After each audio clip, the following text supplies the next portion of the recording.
When the current blazed on again, there had been a shocking combination from the tower, for even the feeble light trickling down through the grim blackened, loop-boarded windows was too much for the thing. It had bumped and slithered up the tenebrous steeple just in time, for a long dose of light would have sent it back into the abyss whence the crazy stranger had called it. During the dark hour, praying crowds had clustered round the church in the rain, with the lighted candles and lamps somehow shielded from the with folded paper and umbrellas. A guard of light to save the city from the nightmare that stalks in the darkness. Once those nearest the church had declared, the outer door had rattled hideously. But even then it was not the worst. That evening, in the bulletin, Blake read of what the reporters had found, aroused at least the whimsical news valuable scare. A pair of them had defied the frantic crowds of Italians and crawled into the church through the cellar window, trying to indoors in vain. They found the dust in the vestibule and of the spectral nave ploughed in a singular way, with the pit's rotted cushions and stained pew linings scattered curiously around. There was bad odour everywhere, and there were bits of yellow stain and patches with what looked like charring.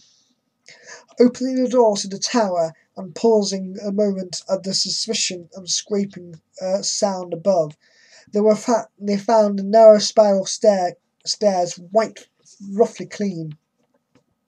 In the tower itself, in similar half-swept condition existed. It spoke of the heptagonal stone pillars and overturned Gothic stairs, with the bizarre plaster images, though strangely enough the metal box and old mutilated skeleton were not mentioned. What disturbed Blake the most, except for the hints of the stains charring the bad odours, was the final detail that explained the crashing glass. Every one of the tower's latent windows was broken, and 2 of them had been darkened with a crude, hurried way by the stuffing of state-stained pew linings and cushioned horsehair into the spaces between the slanting exterior loom boards. More stained fragments and bunches of horsehair lay scattered around the newly swept floor, as if someone had been interrupted in the act of restoring the tower to absolute blackness of its tightly curtained days. Yellowish stains and charred patches were found in the ladder of windowless spire, and reported climbed up, opened the horizontally sliding trap-door, and shot the feeble flashlight beam in a black and strangely voted space. He saw nothing but darkness and heterogeneous litter of shapeless fragments near aperture. The verdict, of course, was challengatory. Somebody had played a joke on the suspicious hill dwellers, of course, or else some fanatic had striven and bolstered up the fears for their own supposed good. Or perhaps some younger and more sophisticated dwellers had staged an elaborate hoax of the outside world. There was an amusing aftermath when the police sent an officer to vary the reports. 3 men had found ways of evading assignment, and a 4th went to vary reluctantly and returned very soon without adding the account given by the reporters. From this point onwards, Blake's diary shows a mounting tide of insidious horror and nervous apprehension. He upbraids himself for not doing something, and speculates wildly on the consequences of another electrical breakdown. It had been verified that on 3 occasions during thunderstorms, he telephoned the electrical light company in frantic vein and asked them to desperate precautions against the lapse of power be taken. Now and then his entries showed concern over the failure of reporters to find the metal box and stone, and strangely mild old skeleton, when they explored the shadowy tower room. He assumed that these things had been removed, whether and by whom or what, he could only guess. But his worst fears concerned himself, and the kind of unholy report felt to exist between his mind and lurking horror in the distant steeple. The monstrous sting of the night which his rashness had called out in the ultimate black spaces, he seemed to feel a constant tugging at his will. And the sailors of that period remember how he would sit abstractly at his desk and stare out of the west window at the far spire bristled at the mound beyond the swirling smoke and city. His entries dwell monotonously, and certain terrible dreams, and strengthened an unholy report in his sleep. There is mention of a night where he awakened to find himself fully dressed, outdoors, and headed automatically down the college hill towards the west. Again and again he dwells on the fact that a thing in a steeple knows where to find him. The week following 30th of July, he recalled the time of the Blake's breakdown. He did not dress and ordered all his food by telephone. Visitors remarked at the cords he kept near the bed, and he had said that sleepwalking had forced him to bind his ankles every night with knots which would probably hold or else waken him to the labour of untying. In his diary he told of a hideous experience which had brought the collapse. After retiring to the night of the 30th, and he had suddenly found himself groping out an almost black space. All he could see were short, faint horizontal streaks of blurrish light, but he could smell the overpowering water and hear the curious jumble of soft, furtive sounds above him. Whenever he moved to stumble over something, and at each noise there would come answering sound from above, a vague stirring mixed with a cautious sliding of wood on wood. Once his groping hands encountered the pillar of stone with a vacant top, whilst later he found himself clutching the rungs of the ladder built into the wall, and fumbling his uncertain way upwards towards some region of intense stench that were hot, searing blasts beating down on him. Before his eyes, kaleidoscopic range of phantasmal images played, all of them dissolving at intervals into the picture of the vast, unplumbed abyss at the night wherein whirled suns and worlds of uneven, profounder blackness. He had thought of the ancient legends of ultimate chaos, and all those things the sprawls and the blind idiot god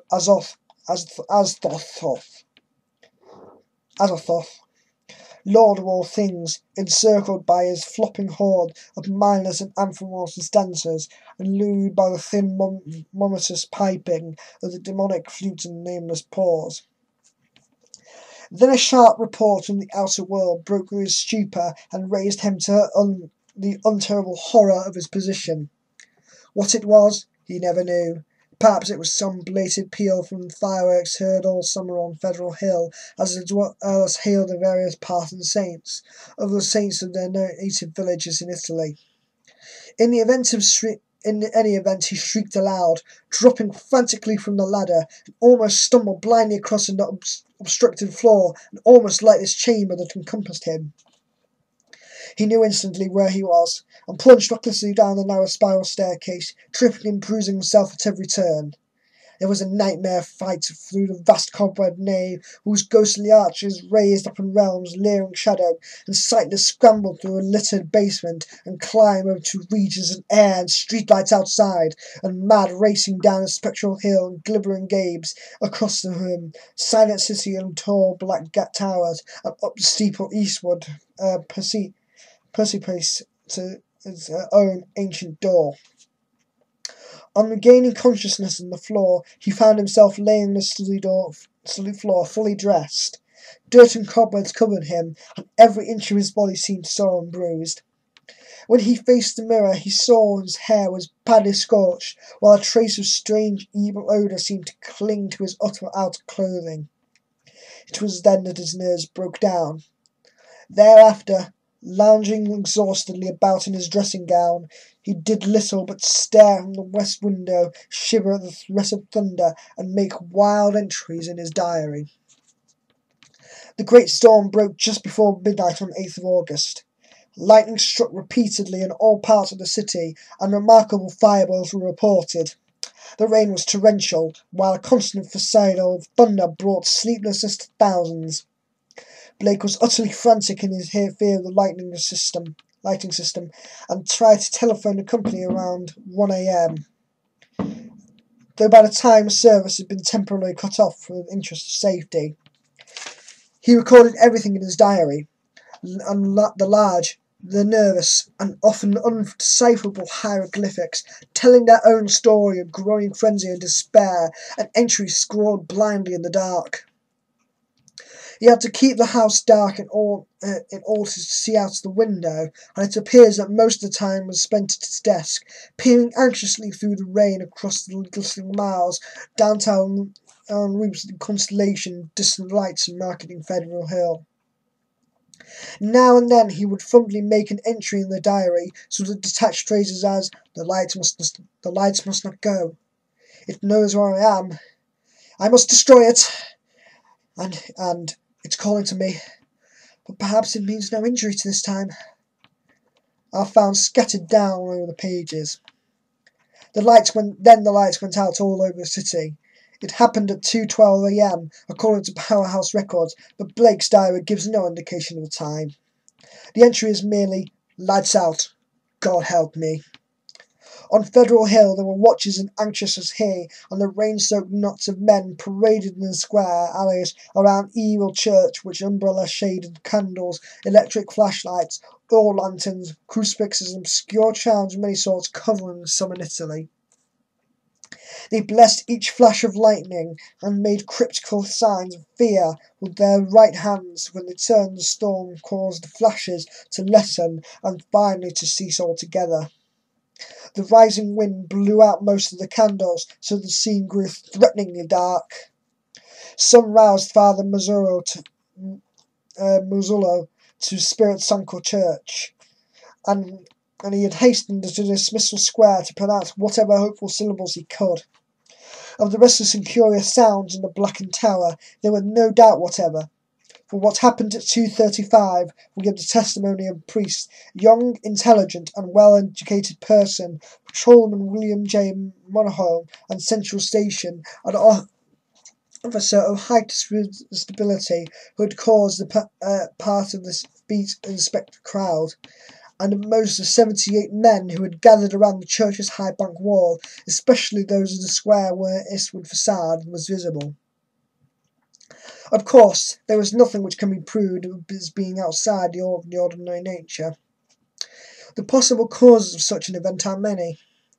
No one can speak with certainty of the obscure chemical processes arising in the vast, ancient, ill-aired, and long-deserted building of the